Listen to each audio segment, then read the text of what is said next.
See? Oh, Florida Sportsman Joe. Oh, you know, you shouldn't even tell your face is peeling all over too. Looks like we're in the front row.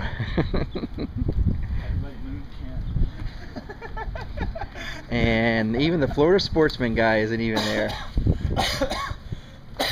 Water is a solid. If I push this water that way, that pulse goes all the way through. If I'm drifting with the wind in my flats boat, I can be very, very quiet. As soon as I turn into that wind and start pushing against it, my boat gets noisy. When my boat gets noisy, you live where a ton of people live. I live in Stewart. We've got a little small town. We got water per person. That's the way I pretty much figure how good a fishery is. It's how much water there is per human being that fishes it. And you guys got a lot of people fishing your water, put a lot of pressure on your redfish. You need to be that much quieter to catch them, because these fish are urban fish. They're not stupid, and you want to really sneak up on them. I fished with Captain Rick DePaiva on Friday over here, and all we did was target sight casting redfish. And actually we had a pretty darn good day. I'll start talking about something. 14-foot range. That is a nice compromise size for what most people do. It's long enough to be fast, it's wide enough, and it has enough storage for what most people want to do. It does a little of everything well.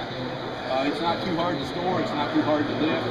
So all my boats are basically in the 13-foot range. And that seems to work out real well for what I do.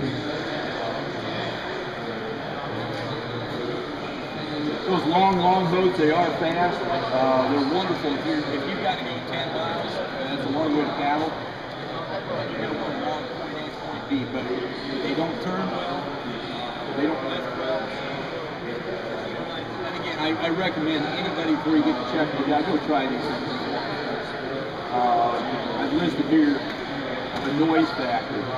If you're one of those guys that really appreciates a sneaky boat, again, the kayak should be the sneakiest way to get. It's really giant monstrosity back here. It's huge. I thought it was noisy. Stability-wise, if you want to stand up and sight fish, this big wide boat here, I mean, this is a sight fishing machine. That's the only thing I use when I want to stand up and sight fish. Because if you're just fishing the top part of the water column, you're going to catch jacks, maybe some little trout. You're going to catch the garbage fish. But those quality game fish are down in deeper water. They're not going to run very far to get that bait. So give it plenty of time on the initial drop. I'll fish this is great tarpon bait. That same color over there, baby tarpon just love it. They make a 4-inch shrimp. For bigger tarpon, I'll put a circle hook in the nose instead. Works the same way though. But give it time to drop, snap it up, and let it drop again. The key is, again, let it drop back close to the bottom before you give that second snap. If the water's real cold, give it a little shorter snap, a little less violent snap. I fish these a lot more aggressively though than Mark Nichols designed them to be fished. I fish with Mark a lot. He used to just laugh at me fishing, but he doesn't, you know, frankly, if you watch him now, he does it a lot like I do. It works. I cover quite a bit of water, but when the water's real cold, obviously you got to slow it down because the fish will slow down this time of year.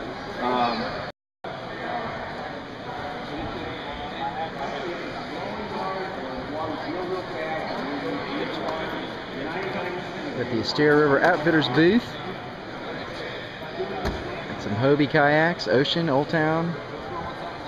Right next to Jerry McBride's kayak fishing seminar.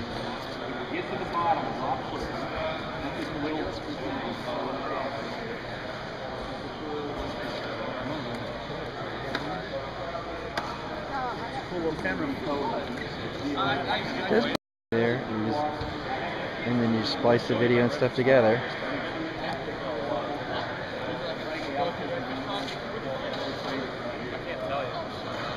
I can't tell you because no one knows.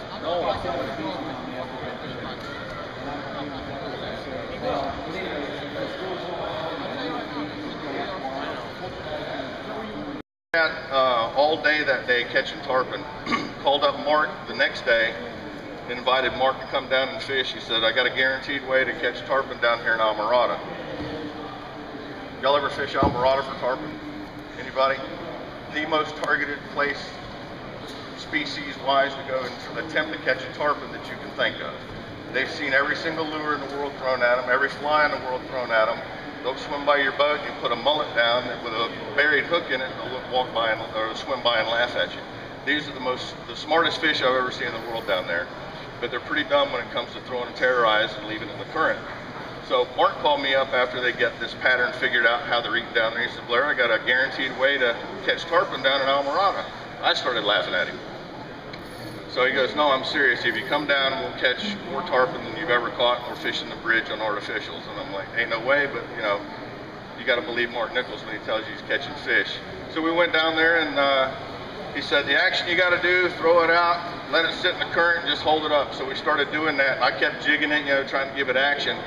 And after he caught his third tarpon, he goes, Blair, you keep twitching that rod tip, you're not going to catch him. And sure enough, as soon as I stopped twitching the rod tip, boom, I started getting hits. And we had guys with binoculars looking through us, guides down there using live bait, trying to figure out what we were using. And we were using that little tiny terrorize. And when we finally got done filming the show, I was wondering, you know, why are these fish eating these lures? They don't look like anything. I love the terrorize. I still don't know what it looks like today, but it's an effective lure. But we got done filming the show, one of the quickest shows we ever filmed catching tarpon. Went back underneath the bridge, and I'm taking the trolling motor down at slack tide and looking, and there's all these little tiny brown fish about the size of a terrorize, some big, some a little smaller, that are sitting there swimming in the current just like this. Longest rods I've ever used. And we make them from a 6'8", we make a 6'8", a 7'2", a 7'6", a 7'9", an 8-foot, and 2 offshore jigging spinning rods, and two conventional spinning rods. But when I'm out, if I want to just target sea trout, got a great little sea trout rod here. We used to call it an ultralight. Rod 6'9". When we were demoing this rod and trying to get some pictures for the catalog, the guy that pretty much designed the blank and helped me out with everything else on it caught a 53-inch redfish on this rod right here. Figured about 45 minutes to get it in, but you know, he kept good pressure on it, got it in. Great little trout rod. You can skip great with this rod. I normally put about 4 to 8 pound test on this one. Like I said, if I'm fishing around docks, I'll go on up to 60-pound test with it if I need 2, 3-pound test. Just a great light little rod for trout. Anything up to say, you know, 24, 25-inch trout, small reds up to 6, 7 pounds. Great rod, you can have fun with it all day. It's balanced just like the other rods out there. There we go. Captain Mike Mannis of Red Zone Apparel. Here we go. Excuse to take a picture. But I got a picture of you that you don't know about. Covering the show like no one else. We got Red Zone Apparel.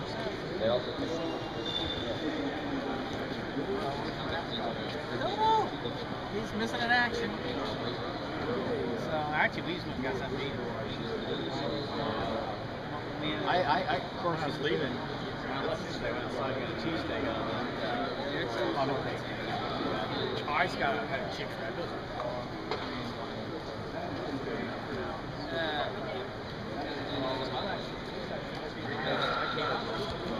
So you guys.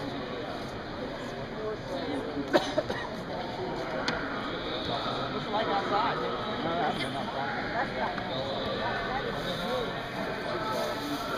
On ripping is reel against the drag. Don't want to reel against the drag. You sit there going, you're not gaining anything. If he's ripping for some structure, palms full, roll back, do what the fly fishing call down dirty, just roll it back and then dive and reel. Bring the fish in with the rod, not the reel. These reels were never meant to be ground on. You can grind on a 4-aught, but these spinner reels were never meant to be ground on. You want to match the hatch. You've got to use indigenous baits. You want baits that match the area to where you're fishing. You don't take white bait way up the rivers. Pinfish way up the brackish water rivers. They just don't live there. You want to match the hatch. You got to use. I'm trying to get to the point where the baits are at here. Got so many pictures in here. You gotta use, like, when you're going up these creeks and rivers, I want to use killifish. I want to use, you know, creek chubs. I want to use tilapia if you can get your hands on them. Even a flathead catfish up in that river, they'll eat a catfish that big. A flathead catfish, they'll suck them down. But you got to use indigenous baits. If you're out on the flats and you're, you know, where there's white bait, use white bait. If they're slamming shrimp, by all means, use shrimp. But you've got to figure out what they're hitting. Oftentimes, it's what they'll regurgitate when you catch them. Now, if they're hitting glass minnows, you better be proficient with a fly rod. When they're eating glass minnows, you got to either use a glass minnow imitator, on a fly rod, glass minnow fly, or a very small shrimp, or you can do this horrible trick that the fly fishermen hate when I talk about it. They sell them, they're clear plastic corks about yay big. You can fill them with water to add weight to them, and they're clear. And you run them up about that far above your fly on your spinning rod. Oh yeah, oh yeah. Take that fly with that weighted cork, throw it out there like that, bring it through those snooks like this. I don't care how good you are with a fly rod. I have never seen anybody can double strip the way I can work that lure with that handle on that reel. I'm not a fly fisherman. It's not my thing. I look like a monkey wrestling a football with a fly rod in my hand. I don't care for it. I like to. It's just not one of my things. I've never been into it. I've done it. And I've put it down and said, yeah, you can have that. A little too pretty. My buddy Captain Bobby here, now he's a fly fisherman. Extraordinaire, the guy right there. Now, what you want to do is you've got to get where the snook are. Wintertime, hot water outflows, residential canals, rivers, creeks. Spring, they're coming out to the mouths of these creeks, rivers, hot water outflows, to the mouths of the power plant. And you got to meet them where they're at. Summertime, they're out on the beaches, it passes the inlets, they spend all their time on the beaches, all in the inlets and stuff like that, spawning. Fall, they're just coming back in. So it's winter in, spring coming out, summer out, fall coming back in. The hardest snook to catch is the transitioning snook.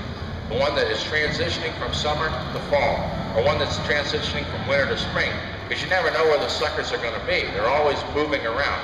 So they're the hardest ones to catch, once you locate them. I'm a big proponent for big live bait. I like big bait. That's my live well. That was one of my live wells in one of my boats. That's a 160-gallon tank in the front of my boat. 160-gallon live well. It carries a ton of bait. Oh yeah, when they're around, he's not your friend. He's cute. You want to pet him. You want to go, oh, but when he's around, he's not helping the fishing. You look at him, you run off somewhere else. Get away from him. Let's see if I can find some pictures. Right now, there's no going on Lake. We've got the DOA booth. Pretty much post-show. Another 20 today. That's the next size up. Reports I got, a couple of guys We got a half, 5/8, 3/4, and the big one 10. All the same. Yeah. So the 5/8 will have the same as a 3/8?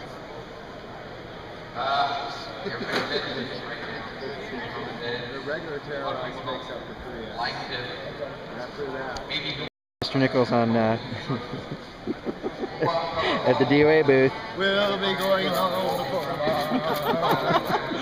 Oh, this will be on We'll be YouTube. drinking some beer. All right, Packers or Steelers? Yes. What's this, Jay? With it? Look at this! Look at this! Oh, nice Look at Kodak you. play sport. Yeah, there we go. Nice Kodak play sport. Look at Captain Jay Withers. Captain Jay Withers at Marsh Works. Look at this. Jeez, here I am, just forking it out. Look at this. Everybody getting ready for the game, kind of packing up with this post show. You want me to tell you the best way to get them?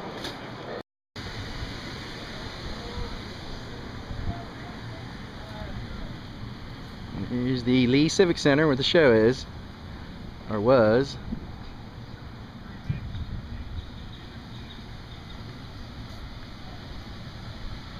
And there's my likeness, allegedly.